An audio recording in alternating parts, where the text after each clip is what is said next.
This is the old Tonopah Cemetery, and I'm in Tonopah, and I did make a donation here at the entrance, and nicely laid out here, and some of these look quite old here. Age 33, died August 1906. Now the clouds are coming in. It gets a little cool here. So, alright. Here's one, James Dempsey, age 45. Died 1910, tuberculosis, from Canada. They got a little jobby around his. Here's Tommy Egan, January, looks like 25th, 1903. And then there's another date, January 1906. So maybe it was a child? I don't know. And a couple more up there that are enclosed. Getting kind of cold now. I'm cold. And here we got, must have been a kid here because there's a little bunny. Right next to the cemetery, we got the Clown Motel. I was going to stay here, but each room is decorated like with clowns and stuff. So, but I didn't. I took the Mizpah. Right. Some of these are pretty small. This one's got some tiny ones here. And the nail's coming out. And I can't see what it says there. Just the sun's at a bad angle. It's like age 49, 29. Something of pneumonia. I don't know. Okay.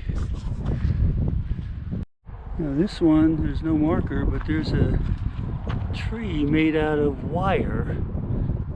So maybe that's significant there. I don't know. Maybe he was a wiring guy or something. Who knows? Arbella Allen, lest we forget. And rest in peace, infant Couts.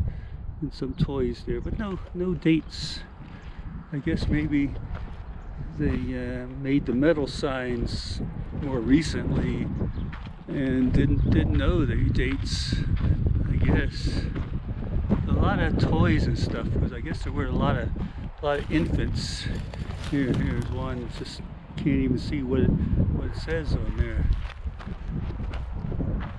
And this one looks like a fancy one here, and it just says rest in peace, Archie Pace. That's it. It looks like a little tennis ball there.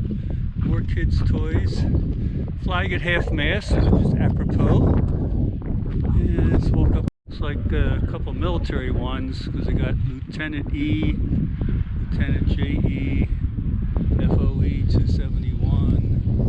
I don't know what that is. We're up at the hill here. And we got some more fancy ones up here. Take a look at this one before we look back over. Clown Motel right next to the cemetery. And this one here, Mary Jane Polkinghorne, native of England, 1849 to 1911, mother. Oh, that's a nice plaque there. And there's something else written there, some inscription's a little worn away here. But yeah, all these are pretty much wooden.